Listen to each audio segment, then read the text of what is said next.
সুপ্রিয় দর্শক, আসসালামু আলাইকুম। কাউনাইন টেলিভিশনের নিয়মিত আয়োজন মুক্তির মোহনা অনুষ্ঠানের পক্ষ থেকে আপনাদের সবাইকে জানাচ্ছি আন্তরিক প্রীতি এবং শুভেচ্ছা। দর্শক, আমরা সিয়াম সাধনার মাস, আল্লাহর সন্তুষ্টি অর্জনের মাস রমজানুল করিম অতিবাহিত করছি। আমরা প্রত্যেকেই নিজ নিজ অবস্থান থেকে তাকওয়ার চর্চা এবং আল্লাহর সন্তুষ্টি অর্জনের প্রচেষ্টা চালিয়ে যাচ্ছি। দর্শক, প্রত্যেক কাজেরই একটি লক্ষ্য থাকে, একটি উদ্দেশ্য থাকে। যখন একটি কাজের লক্ষ্য এবং উদ্দেশ্য জানা থাকে, তখন সেই কাজটি করা সহজ হয় এবং সেই কাজের সফলতা অর্জনটা অনেকটা সুনিশ্চিত থাকে।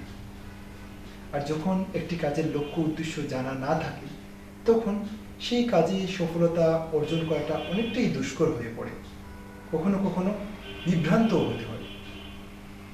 দর্শক, আমরা সিয়াম সাধনা করছি, মহান আল্লাহ তাআলার বিধান মানছি, আমরা সিয়াম সাধনা করে চলেছি, কিন্তু আমরা সকলেই কি জানি যে এই সিয়াম সাধনার মূল উদ্দেশ্যটা কি, মূল লক্ষ্যটা কি?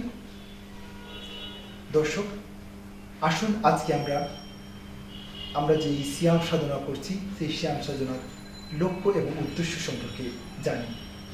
আজকে আমরা সিয়াম সাধনার লক্ষ্য এবং উদ্দেশ্য প্রসঙ্গে আলোচনা করব। আর সে প্রসঙ্গে আলোচনা করার জন্য আমরা আমন্ত্রণ জানিয়েছি দুজন অত্যন্ত বিজ্ঞ আলোচককে। আসুন আমরা প্রথমে তাদের সাথে পরিচিত হয়ে নিই। আমার ডান পাশে আছেন হযরত মাওলানা খলিলুর রহমান সাহেব দামাত বরকাতুহুম। তিনি সম্মানিত মুহাদ্দিস, জামিয়া কাসিমুল উলুম দরগাহি হযরত শাহজালাল রহমতুল্লাহি আলাইহি এবং সম্মানিত খতিব শাহপুরান রহমতুল্লাহি আলাইহি জামে মসজিদ। এবং আমার বাম পাশে আছেন খ্যাতিমান লেখক, গবেষক হযরত মাওলানা শাহ নজরুল ইসলাম দামাত বরকাতুহুম। আমরা মুহতারামদেরকে আমাদের কাউনাইন স্টুডিওর পক্ষ থেকে জানাচ্ছি সাদর আমন্ত্রণ। ধন্যবাদ মুহতারাম। আমরা আজকে যে বিষয়টি নিয়ে আলোচনা করার জন্য মনস্থ করেছি, সেটা হচ্ছে যে রোজার লক্ষ্য এবং উদ্দেশ্য। আমরা সেই বিষয়টি নিয়ে আলোচনা করব। তো মুহতারাম, প্রথমে হযরত মাওলানা খলিলুর রহমান সাহেবের কাছে আমরা যেতে চাই যে মুহতারাম, আমরা যে এই রোজার মাধ্যমে আমরা পানাহার থেকে বিরত থাকছি, নিজেদের অনেক জৈবিক চাহিদা থেকে কন্ট্রোল করছি, এই যে আমরা প্রক্রিয়াটি করছি, এই প্রক্রিয়ার মূল লক্ষ্যটা কি, উদ্দেশ্যটা কি, সিয়াম সাধনার মূল উদ্দেশ্যটা কি? আলহামদুলিল্লাহ, ওয়াসসালাতু ওয়াসসালামু আলা রাসূলিল্লাহ ওয়া আলা আলিহি ওয়া আসহাবিহি ওয়া বারাকা ওয়া সাল্লাম। আম্মা বা'দ। প্রিয় দর্শক, আমরা যে সিয়াম সাধনা করে যাচ্ছি, এই সিয়ামটা হলো ইবাদতের এক পর্যায়ে। ইবাদত কিছু আছে করণীয়, কিছু আছে বর্জনীয়। নামাজ, অনেক কাজ আমরা করি যার মাধ্যমে নামাজ প্রতিষ্ঠা হয়। আবার সিয়াম বা রোজা, এটা ছাড়ার মাধ্যমে, ত্যাগ করার মাধ্যমে আল্লাহ পাক পরবর্তীকারে আলমের সন্তুষ্টি অর্জনের ইবাদত বলে গণ্য হয়। আমরা যে রোজা রাখি, সেই রোজার একটা উদ্দেশ্য আছে, যেমনটা আপনারা শুনেছেন, উদ্দেশ্যবিহীন কোনো কাজ হয় না, লক্ষ্যবিহীন কোনো কাজ হয় না। আমরা যে রোজা রেখে যাচ্ছি, রমজান শরীফ সন্নিকট চলতেছে এখন, সেই রমজানের রোজাকে আমরা যে পালন করে যাচ্ছি, রেখে যাচ্ছি, তার পিছনে বিরাট উদ্দেশ্য রয়েছে। যেভাবে প্রত্যেকটি ইবাদতের পিছনে উদ্দেশ্য থাকে, এভাবে রোজারও মৌলিক উদ্দেশ্য মহান আল্লাহ পাকের সন্তুষ্টি। আর তার একটা লক্ষ্য রয়েছে। লক্ষ্য হলো আল্লাহ পাক আমাদেরকে এই এক মাসের সিয়াম সাধনার মাধ্যমে আমাদের অন্তরের ভিতরে তাকওয়া সৃষ্টি করা। তাকওয়ার অর্থ কি, সেটাও আপনাদের সামনে সবিস্তারে আলোচনা করা হবে ইনশাআল্লাহ। তাকওয়া সৃষ্টি করার জন্য আল্লাহ রাব্বুল আলামিন স্বয়ং তার কালামে কারীমের মধ্যেও উল্লেখ করেছেন। আউযু বিল্লাহি মিনাশ শাইতানির রাজীম, বিসমিল্লাহির রহমানির রহিম। ইয়া আইয়ুহাল্লাযীনা আমানু কুতিবা আলাইকুমুস সিয়াম কামা কুতিবা আলাল্লাযীনা মিন ক্বাবলিকুম লাআল্লাকুম তাত্তাকুন। তোমাদের জন্য এবং তোমাদের পূর্বেকার উম্মতের জন্য এই সিয়াম সাধনাকে আমি ফরজ করেছি, এজন্য যাতে করে তোমরা তাকওয়া হাসিল করতে পারো। সুতরাং এই রোজার উদ্দেশ্য হলো আল্লাহ পাকের সন্তুষ্টি অর্জন করা, লক্ষ্য হলো তাকওয়া অর্জন করা। ধন্যবাদ মোহতারাম। আমরা অনেক সুন্দরভাবে সিয়াম সাধনার লক্ষ্যটা আমরা আপনার কাছ থেকে শুনলাম। তো এবার মোহতারাম হযরত মাওলানা শাহ নজরুল ইসলাম সাহেবের কাছে আসতে চাই। যে মোহতারাম, আমরা হযরত মাওলানা খলিলুর রহমান সাহেবের আলোচনা থেকে আমরা পেলাম যে সিয়াম সাধনার মূল লক্ষ্য হচ্ছে তাকওয়া অর্জন। আসলে এই তাকওয়া ব্যাপারটা কি, একটু আমাদেরকে যদি বলেন। ধন্যবাদ আপনাকে। আসলে সিয়াম সাধনা যে উদ্দেশ্যের কথা বলা হয়েছে যে আল্লাহ তাআলার সন্তুষ্টি অর্জন করা, এর জন্য কোরআন মজিদে আল্লাহ পাক রব্বুল আলামিন আমাদের জন্য দলিল রেখেছেন।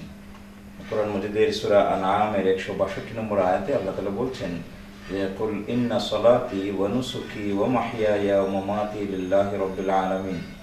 এই আয়াত প্রমাণ করে যে আমাদের নামাজ, আমাদের হজ, আমাদের কোরবানি এবং আমাদের জীবন, আমাদের মৃত্যু সব কিছুই আল্লাহ তাআলা জগৎসমূহের যিনি প্রতিপালক তার সন্তুষ্টির উদ্দেশ্যে নিবেদিত হবে।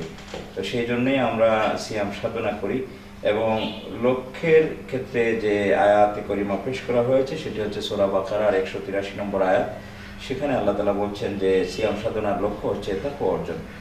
তাকওয়া হচ্ছে সহজভাবে বললে অনেক ডেফিনিশন উলামায়ে কেরাম, মুহাদ্দিসিনে কেরাম, ফুকাহায়ে কেরাম দিয়েছেন। সহজভাবে বললে সেটা হচ্ছে মানুষের মাঝে এরকম একটি সচেতন অনুভূতি, যে অনুভূতির মাধ্যমে সে আল্লাহর ভয়ে মন্দ কাজ থেকে বিরত থাকে। আল্লাহর ভয়ে মন্দ কাজ থেকে বিরত থাকার এই অনুভূতিটি অর্জন করার জন্যেই এই কষ্টসাধ্য সিয়াম সাধনা আমরা করে যাচ্ছি। এটা অন্য কথায় বলতে গেলে যে মানুষকে ইনসানে কামিল করার জন্য, পরিপূর্ণ মানুষ করার জন্য এই সিয়াম সাধনা, মানবতার উদ্বোধন করার জন্য সিয়াম সাধনা। মানুষের মধ্যে যে আখলাকে রজিলা রয়েছে, মন্দ স্বভাব রয়েছে, সেটাকে দূরীভূত করে তার মধ্যে ভালো স্বভাব এবং তার মধ্যে সৎ স্বভাব প্রতিস্থাপন করা এবং তাকে মালিকের আনুগত্যে তাকে অভ্যস্ত করার জন্য এই সিয়াম সাধনা। আমরা জানি যে তাকওয়ার অর্জনের জন্য অনেক প্রক্রিয়া রয়েছে। আমরা দেখি যে এখানেও সেটি বিদ্যমান, যে মন, আমাদের মধ্যে দুইটি সত্তা আছে। একটি হচ্ছে আমাদের শরীর বৃত্ত, আর একটি হচ্ছে রূহ। তো রূহের খোরাক যোগানোর জন্য বা তার নিরাময়ের জন্য কিন্তু আমরা চেষ্টা করি না। আমরা চেষ্টা করি আমাদের শরীরটাকে নিরোগ রাখার জন্য, আমাদের শরীরটাকে পুষ্টি দেওয়ার জন্য। রমজানুল মুবারকের মাধ্যমে আল্লাহ পাক রব্বুল আলামিন শরীরের নিয়ন্ত্রণ রূহের হাতে নিয়ে যেতে চান এবং রূহকে শক্তিশালী করতে চান। যেমন আমার শরীর চায় যে কুৎপিপাসায় আমি খাই, পান করি, আমার যৌন চাহিদা পূরণ করি, কিন্তু আল্লাহ পাক রব্বুল আলামিন সেটা নিষিদ্ধ করে দিয়েছেন যে সুবহ সাদিক থেকে সূর্যাস্ত পর্যন্ত আমি এর থেকে বিরত থাকব। আবার দেখেন যে ইফতারের সময় আমরা খাবার এবং পানীয় নিয়ে বসে আছি, কিন্তু আমার শরীরবৃত্ত, আমার নফস চাচ্ছে, মন চাচ্ছে আমি খাই, কিন্তু আল্লাহ তাআলা নিষেধাজ্ঞা হচ্ছে যে সূর্যাস্ত পর্যন্ত আমি খেতে পারবো না। আবার ইফতার সময় হলো, আমি খেতে শুরু করলাম, তখন আবার আজান হচ্ছে যে হাইয়া আলাস সালাহ, হাইয়া আলাল ফালাহ, নামাজে আসো। খাবার রেখে নামাজে চলে যেতে হচ্ছে। তারপরে আবার এসে কিছু খাওয়া দাওয়া হলো, তারপরে দেখা গেল শরীর ভার হয়ে গেছে, আবার এশার আজান হলো যে হাইয়া আলাস সালাহ, হাইয়া আলাল ফালাহ, নামাজে যাও।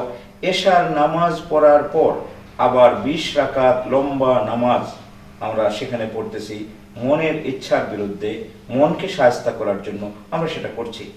এমনিভাবে আমরা গভীর রাতে যখন ঘুমে মগ্ন, তখন তো শরীর চায় যে বিছানায় পড়ে থাকতে, কিন্তু আল্লাহর নির্দেশ হচ্ছে উঠো, উঠো এবং সেহরি খাও। এবং সেহরি খাওয়ার পাশাপাশি আমরা 2-4 রাকাত 8 রাকাত নামাজও পড়ি। খাওয়ার পরে, সেহরি খাওয়ার পরে শরীরটা ভারী হয়ে যায়, মন চায় শরীর বিছানায় এলিয়ে দিতে, তখন আবার বলা হয় যে আসসালাতু খায়রুম মিনান নাওম, আমরা নামাজে যাই। লম্বা কেরাতে ইমাম সাহেবরা নামাজ পড়েন। এই যে মনের বিরুদ্ধে কাজ করা, মনটাকে শায়েস্তা করা এবং মনটাকে রূহের নিয়ন্ত্রণে, আইনের নিয়ন্ত্রণে, খোদার সন্তুষ্টির নিয়ন্ত্রণে নিয়ে আসা, এই প্রশিক্ষণের মধ্য দিয়ে আমার রূহ শক্তিশালী হয়, আমার শরীরের উপর সে ব্রেক লাগাতে পারে, লাগাম লাগাতে পারে। এর মধ্য দিয়ে আমার মধ্যে একটি তাকওয়া আসে, যে সচেতন অনুভূতি আসে, যে অনুভূতি আমাকে বাকি 11 মাস মালিকের আনুগত্যে, মালিকের নিষেধাজ্ঞা থেকে বেঁচে থাকতে আমাকে সহায়তা করে। এটাই হচ্ছে মূলত তাকওয়া। ধন্যবাদ মোহতারাম। আমরা তাকওয়ার ব্যাপারটা অত্যন্ত সুন্দরভাবে হযরত মাওলানা শাহ নজরুল ইসলাম সাহেবের কাছ থেকে শুনলাম। মোহতারাম, এখন আমরা হযরত মাওলানা খলিলুর রহমান সাহেবের কাছ থেকে আসতে চাই যে এই যে তাকওয়ার যে গুণাগুণ, যেটা হযরত মাওলানা শাহ নজরুল ইসলাম সাহেব বললেন, যে এই যেটা ডেফিনিশন দিলেন, এই তাকওয়ার গুণাগুণটা এই রোজার মাধ্যমে আমরা যে এই গুণাগুণটা অর্জন করব, সেটা কিভাবে? যেমন আল্লাহ সুবহানাহু ওয়া তাআলা কোরআনের মধ্যে বলেছেন যে কুতিবা আলাইকুমুস সিয়ামু কামা কুতিবা আলাল লাযিনা মিন ক্বাবলিকুম লাআল্লাকুম তাত্তাকুন, আমরা রোজা সাধনার মধ্য দিয়ে তোমরা মুত্তাকি হয়ে যেতে পারবে। তো সেটা কিভাবে, একটু যদি আমাদেরকে বুঝিয়ে বলেন। সিয়াম সাধনার মাধ্যমে নিশ্চয় সেই তাকওয়া সুন্দরভাবে হাসিল করা সম্ভব হয়। ইমাম গাজ্জালী রহমতুল্লাহ আলাইহি তার কিতাব কিমিয়ায়ে সাআদাতে তার সুন্দরভাবে উল্লেখ করেছেন এবং বুঝিয়ে বলেছেন। এটাকে একটু ব্যাখ্যা করে বললে খুব ভালো হবে এবং আমাদের বুঝতে সহায়ক হবে। মানুষকে আল্লাহ রাব্বুল আলামিন যখন সৃষ্টি করেছেন, তার সৃষ্টির মধ্যে আল্লাহ পাক দুটি শক্তি দিয়ে তাকে সৃষ্টি করেছেন। এক শক্তিকে আরবি ভাষায় কুওয়াতে মালাকিয়া বলে, আরেক শক্তিকে আরবি ভাষায় কুওয়াতে বাহিমিয়া বলে, মানে ফেরেশতা সুলভ গুণাবলী এবং পশুত্ব সুলভ গুণাবলী। মানে মানুষের কুওয়াতে মালাকিয়া মানে হলো ফেরেশতা শক্তি, আর কুওয়াতে বাহিমিয়া হইল পশু শক্তি। দুই শক্তির সমন্বয়ে গঠিত মানুষ। দুই শক্তির আলাদা আলাদা চাহিদাও রয়েছে, যেটা জনাব মাওলানা নজরুল সাহেব তার কথায় উল্লেখ করেছেন যে আমাদের শরীরের একটা চাহিদা আছে, রুহের একটা চাহিদা আছে, দুইটা সমন্বয়ে আমাদের গঠিত। তো ফেরেশতা পশু শক্তি, যেটা পশু শক্তির তাড়না আমাদের ভিতরে আছে বিদায় আমাদের খাওয়া দাওয়া, পানাহার করা এবং যৌন চাহিদা, এগুলা আমাদের মধ্যে তাড়না থাকে। যেভাবে একটি প্রাণীর মধ্যে এটা থাকে, ঠিক প্রাণীর সেই চাহিদাগুলো আমাদের মধ্যেও চলে আসে, যেহেতু সেই পশু শক্তি আমাদের মধ্যে আছে বলে। এজন্য আমরা খাওয়ার প্রতি বেশি আগ্রহ, আমাদের পানের প্রতি বেশি আগ্রহ, যৌন চাহিদা আমাদের কাম শক্তি চরিতার্থ করার প্রতি আমাদের বেশি আগ্রহ আসে, যেহেতু আমাদের মধ্যে ওই পশু শক্তিটা আছে। পশু শক্তি যেখানে আসে, সেই পশু শক্তির মাধ্যমেই শয়তান আমাদের উপরে প্রভাব খাটাইতে পারে। এই পশু শক্তি যত বেশি আমাদের মধ্যে থাকবে, তত শয়তান আমাদের উপর প্রভাব খাটানোর তার ক্ষমতাটা তত বেশি প্রবল থাকবে। আর আমরা এটাকে যত বেশি কমতি করতে পারবো, যত বেশি এটাকে কর্তন করতে পারবো, ছাড় দিতে পারবো, তত বেশি সে দুর্বল হয়ে যাবে। এজন্য বলা হয় ফেরেশতাদের সাথে তোমাদের সমন্বয় ঘটাও, তোমরা ফেরেশতাদের মতো তোমাদের সামঞ্জস্যতা ঘটাও, ফেরেশতা গুণাগুণ অর্জন। ফেরেশতাদের গুণাগুণ কি? যে তারা খাওয়া দাওয়া করেন না, তাদের কোনো পান এবং আহার কোনো কিছু নাই, তাদের বিবাহ শাদী নাই, যৌন চাহিদা কোনো কিছু নাই। এজন্য আল্লাহ রাব্বুল আলামিন 3 জিনিস থেকে রোজা মাসে বিরত থাকার কথা নির্দেশ দিলেন। রোজার যে ডেফিনেশন দেওয়া হয়েছে, যে পরিচয় দেওয়া হয়েছে, এর মধ্যে 3টা জিনিস বলা হয়েছে। 3টা জিনিস থেকে বিরত থাকলে এটাকেই রোজা বলা হয়, নিয়তের সাথে। 1 নম্বর পান, 2 নম্বরে আহার, 3 নম্বর যৌন চাহিদা চরিতার্থ থেকে নিজেকে হেফাজত করা, বিরত থাকা। তো এই 3টার থেকে যদি আমরা বিরত থাকি, তাহলে আমাদের সামঞ্জস্যতা প্রবল হবে ফেরেশতাদের সাথে, এবং পশু শক্তি থেকে আমরা বেরিয়ে এসে ফেরেশতা শক্তির দিকে আমরা এগিয়ে যেতে পারবো। আর যত ফেরেশতা শক্তি বেশি হবে, ফেরেশতাদের মধ্যে শুধুমাত্র আল্লাহ পাকের মানা, তার ইবাদত করা এবং সৎ কাজ করার এই প্রবণতাই বেশি। এজন্য আমরা যত বেশি সিয়াম সাধনা করব, সিয়াম সাধনার মাধ্যমে ফেরেশতা শক্তির সাথে আমাদের সামঞ্জস্যতা বাড়বে।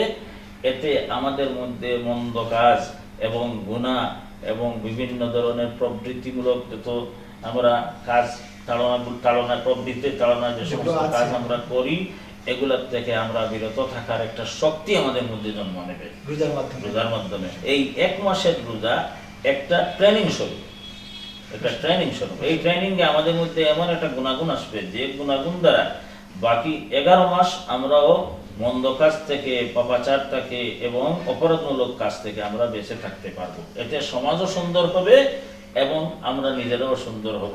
তাকওয়ার মূল মন্ত্র এটাই। মাশাআল্লাহ, মাশাআল্লাহ, অনেক সুন্দর করে আমরা হযরত মাওলানা খলিলুর রহমান সাহেবের কাছ থেকে আসলে তাকওয়ার অর্জন, রোজার মাধ্যমে তাকওয়ার অর্জনের যে প্রক্রিয়াটি সেটি শুনলাম। আসলে আপনার আলোচনা থেকে পেলাম যে রোজার মাধ্যমে তাকওয়া অর্জন আসলে হচ্ছে যে কুওয়াতে মালাকিয়া অর্থাৎ ফেরেশতার গুণাবলীকে নিজের মধ্যে সমৃদ্ধ করা, আর কুওয়াতে বাহিনিয়া যেটা পশু শক্তি যেটা সেটাকে দমন করা। মোহতারাম, আমরা এবার হযরত মাওলানা শাহ নজরুল ইসলাম সাহেবের কাছে আবার আসি যে এই যে হযরত মাওলানা খলিলুর রহমান সাহেবের কাছ থেকে আমরা একটা বিষয় পেলাম যে রোজার মাধ্যমে আমরা এই তাকওয়ার গুণাগুণটা অর্জন করতে পারছি। আবার কোরআন কারীমের মধ্যে পাই যে আল্লাহর সন্তুষ্টি অর্জনের জন্য মুত্তাকি বান্দা হতে হবে, মুত্তাকি বান্দা হওয়ার মাধ্যমে আল্লাহ সন্তুষ্টি অর্জন করা যায়।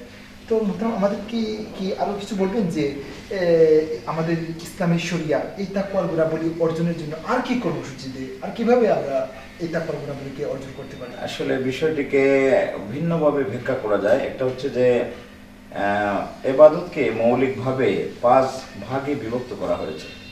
একটা হচ্ছে যে আমাদের জবানি ইবাদত, আমরা জবান দ্বারা ইবাদত করি, তিলাওয়াত করি, জিকির আজকার করি ইত্যাদি করি, তো এইগুলি জবানি ইবাদত। আরেকটা হচ্ছে আমাদের শারীরিক ইবাদত, এটা যেমন আমাদের নামাজ শারীরিক ইবাদতের মধ্যে শ্রেষ্ঠ ইবাদত। তারপরে আরেকটা হচ্ছে অর্থনৈতিক ইবাদত, এটা যাকাত আমাদের অর্থনৈতিক ইবাদতের মধ্যে শ্রেষ্ঠ।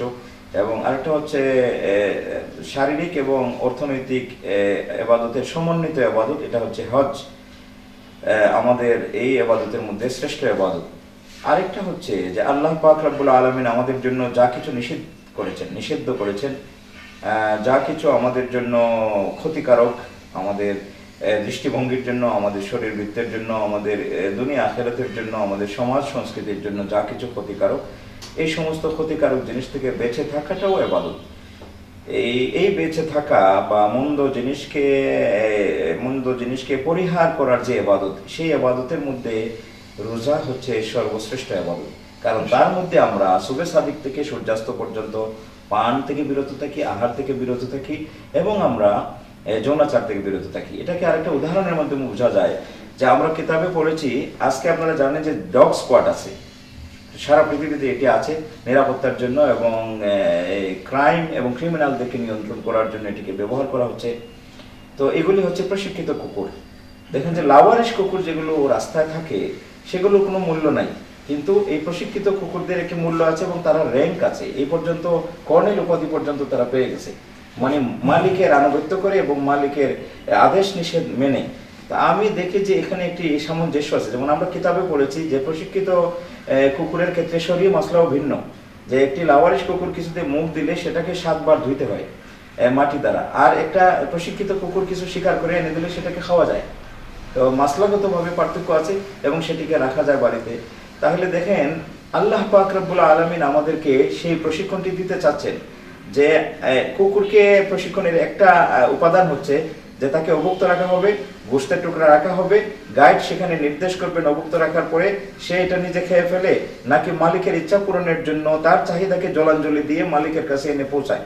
সেটা যদি সে করতে পারে তাহলে সে প্রশিক্ষিত কুকুর হিসাবে স্বীকৃতি পায়। সুবহানাল্লাহি বিহামদিহি। মানুষ হিসাবে আমাদেরকে আল্লাহ পাক রব্বুল আলামিন যেটা হুজুর বলেছেন যে প্রশিক্ষণের মাস, এই মাসে সুবে সাদিক থেকে সূর্যাস্ত পর্যন্ত অভুক্ত রাখছেন। আমার ঘরে খাবার আছে, পানীয় আছে, আমার ঘরে হালাল স্ত্রী আছে, এই সমস্ত থেকে আমি বিরত থাকছি মালিকের ইচ্ছাকে পূরণ করার জন্য, মালিকের চাহিদাকে পূরণ করার জন্য। আমার নিজের চাহিদাকে, আমার নিজের পিপাসাকে, আমার নিজের খাবার দাবারকে জলাঞ্জলি দিয়ে আমি সেই কাজটি করছি এবং সেই কাজটি আমি করার কারণে মালিক আমাকে লকব দিচ্ছেন, র্যাঙ্ক দিচ্ছেন মুত্তাকি হিসাবে, মুত্তাকি হিসাবে দিচ্ছেন। সুতরাং প্রিয় দর্শক বৃন্দ, আমরা অনুরোধ জানাবো, আসুন মালিকের ইচ্ছা পূরণ করার জন্য, তার চাহিদাকে অগ্রাধিকার জন্য, প্রায়োরিটি দেওয়ার জন্য আমরা সিয়াম সাধনা করি এবং আমরা যেন সবাই মালিকের কাছে মুত্তাকি হিসাবে প্রতিষ্ঠিত হতে পারি, সেই জন্য মালিকের কাছে কামনা করি। ধন্যবাদ মোহতারাম। অনেক সুন্দরভাবে আসলে তাকওয়ার ব্যাপারটাকে আসলে আপনার এই আলোচনা থেকে উঠে এলো আসলে যে সিয়াম সাধনার মধ্যে আমরা তাকওয়া অর্জন করতে পারি, আবার আরও যে আল্লাহর বিধান যেগুলো আছে সেগুলো মানার মধ্য দিয়েও আমরা তাকওয়া অর্জন করতে পারি। কিন্তু মোহতারামের আলোচনা থেকে আমরা এই কথাটি পেলাম যে সিয়াম তাকওয়া অর্জনের সব থেকে উত্তম পন্থা হচ্ছে সিয়াম সাধনা, যেটা আল্লাহ সুবহানাহু ওয়া তাআলা কোরআনে কারীমের মধ্যে বলেছেন। দর্শক, আমরা আজকের এই আলোচনা থেকে সিয়াম সাধনার মূল লক্ষ্য এবং উদ্দেশ্য সম্পর্কে জানলাম এবং তাকওয়া অর্জনের আর কি কি পন্থা রয়েছে সেই বিষয়গুলো আমরা জানলাম। আর আমরা সিয়াম সাধনা করছি এবং এই সিয়াম সাধনার মূল লক্ষ্য হচ্ছে তাকওয়া অর্জন এবং এই তাকওয়া অর্জনের মধ্য দিয়ে আল্লাহ সন্তুষ্টি অর্জন। প্রিয় দর্শক, আমরা অনুষ্ঠানের একদম শেষ পর্যায়ে আমরা অনুষ্ঠানটি শেষ করব। আল্লাহ শেষ করার আগে আমরা মহান আল্লাহ সুবহানাহু ওয়া তাআলার কাছে এই প্রার্থনাটি করি যে আমরা যে সিয়াম সাধনা করছি এর মধ্য দিয়ে আমরা যেন প্রকৃত মুত্তাকি বান্দা হয়ে উঠতে পারি এবং এর মধ্য দিয়ে আল্লাহর সন্তুষ্টি অর্জন করতে পারি। আল্লাহ আমাদের সবাইকে এই তৌফিকটুকু দিন, আমিন। আজকের মতো এ পর্যন্তই। আসসালামু আলাইকুম ওয়া রাহমাতুল্লাহি ওয়া বারাকাতুহু।